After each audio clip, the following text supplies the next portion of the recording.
ओम नमः शिवाय।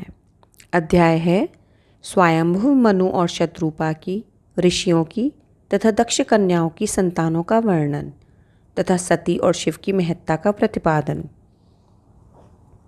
ब्रह्मा जी कहते हैं, नारद, तदनंतर मैंने शब्दन मात्रा आदि सूक्ष्म भूतों को स्वयं ही पंचीकृत करके अर्थात उन पांचों का परस्पर सम्मिश्रण करके उनसे स्थूल आकाश, वायु, अग्नि, जल और पृथ्वी की सृष्टि की।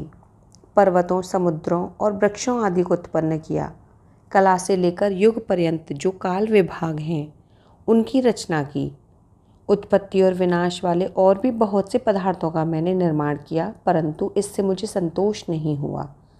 तब सांब शिव का ध्यान करके मैंने साधन परायण पुरुषों की सृष्टि की।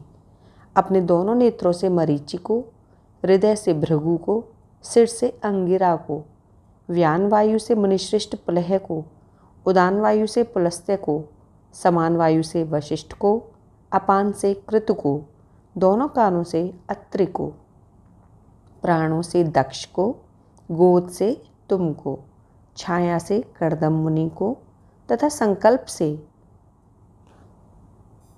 समस्त साधनों के साधन धर्म को उत्पन्न किया। मुनिश्रेष्ठ, इस तरह इन उत्तम साधकों की सृष्टि करके महादेव जी की कृपा से मैंने अपने आप को कृतार्थ माना। तत्पश्चात संकल्प से उत्पन्न हुए धर्म मेरी आज्ञा से मानव रूप धारण करके साधकों की प्रेरणा से साधन में लग गए। इसके बाद मैंने अपने विभिन्न अंगों से देवता, असुर आदि के रूप में असंख्य पुत्रों की सृष्टि करके उन्हें भिन्न भिन्न शरीर प्रदान किए। तदनंतर अंतर्यामी भगवान शंकर की प्रेरणा से अपने शरीर को दो भागों में विभक्त करके मैं दो रूप वाला हो गया। नारद, आधे शरीर से मैं स्त्री हो गया और आधे से पुरुष। उस पुरुष ने उस स्त्री के गर्भ से सर्व साधन समर्थ उत्तम जोड़े को उत्पन्न किया। उस जोड़े में जो पुरुष था वही स्वयंभुव मनु के नाम से प्रसिद्ध हुआ। स्वयंभुव मनु उच्च कोटि के साधक हुए तथा जो स्त्री हुई वह शत्रुपा कहलाई। वह योगिनी एवं तपस्विनी हुई। तात मनु ने वैवाहिक विधि से अत्यंत सुंदरी शत्रुपा का पाणी ग्रहण किया और उससे वे मैथुन जनित सृष्टि उत्पन्न करने लगे। उन्होंने शत्रुपा से प्रियव्रत और उत्तानपाद नामक दो पुत्र और 3 कन्या उत्पन्न की। कन्याओं के नाम थे आकुति, देवहूति और प्रसूति। मनु ने आकुति का विवाह प्रजापति रुचि के साथ किया। मझली पुत्री देवहूति कर्दम को ब्याह दी और उत्तानपाद की सबसे छोटी बहन प्रसूति प्रजापति दक्ष को दे दी। उनकी संतान परंपराओं से समस्त चराचर जगत व्याप्त है। रुचि से आकुति के गर्भ से यज्ञ और दक्षिणा नामक स्त्री पुरुष का जोड़ा उत्पन्न हुआ। यज्ञ के दक्षिणा से 12 पुत्र हुए। कर्दम द्वारा देवहूति के गर्भ से बहुत सी पुत्रियां उत्पन्न हुईं। दक्ष के प्रसूति से 24 कन्याएं हुईं। उनमें से श्रद्धा आदि 13 कन्याओं का विवाह दक्ष ने धर्म के साथ कर दिया। मुनीश्वर, धर्म की उन पत्नियों के नाम सुनो: श्रद्धा, लक्ष्मी, धृति, तुष्टि, पुष्टि, मेधा, क्रिया, बुद्धि, लज्जा, वसु, शांति, सिद्धि और कीर्ति। ये सब 13 हैं। इनसे छोटी जो शेष 11 सुलोचना कन्याएं थीं उनके नाम इस प्रकार हैं: ख्याति, सती, संभूति, स्मृति, प्रीति, क्षमा, सन्नति, अनसूया, ऊर्जा, स्वाहा तथा स्वधा। भृगु, शिव, मरीचि, अंगिरा मुनि, पुलस्त्य, पुलह, मुनिश्रेष्ठ क्रतु, अत्रि, वशिष्ठ, अग्नि और पितरों ने क्रमशः इन ख्याति आदि कन्याओं का पाणी ग्रहण किया। भृगु आदि मुनिश्रेष्ठ साधक हैं। इनकी संतानों से चराचर प्राणियों सहित सारी त्रिलोकी भरी हुई है।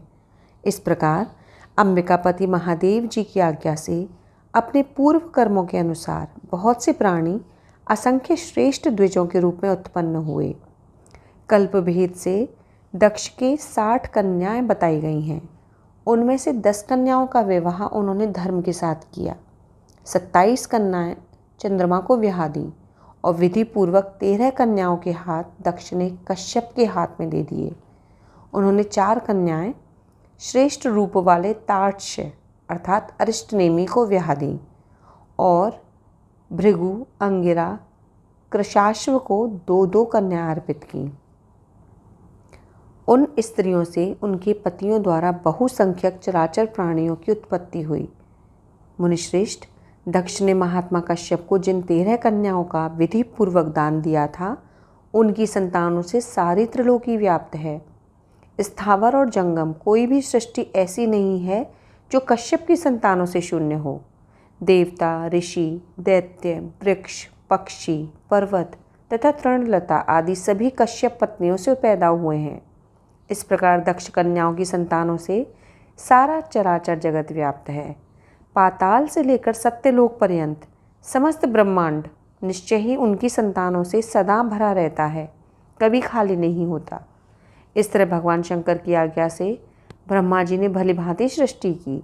पूर्व काल में सर्वव्यापी शंभु ने जिन्हें तपस्या के लिए प्रकट किया था तथा रुद्रदेव ने त्रिशूल के अग्रभाग पर रखकर जिनकी सदा रक्षा की है, वे ही सती देवी लोकहित का कार्य संपादित करने के लिए दक्ष से प्रकट हुई थीं। उन्होंने भक्तों के उद्धार के लिए अनेक लीलाएं की। इस प्रकार देवी शिवा ही सती होकर भगवान शंकर से ब्याही गईं, किंतु पिता के यज्ञ में पति का अपमान देख उन्होंने अपने शरीर को त्याग दिया और फिर उसे ग्रहण नहीं किया। वे अपने परम पद को प्राप्त हो गईं।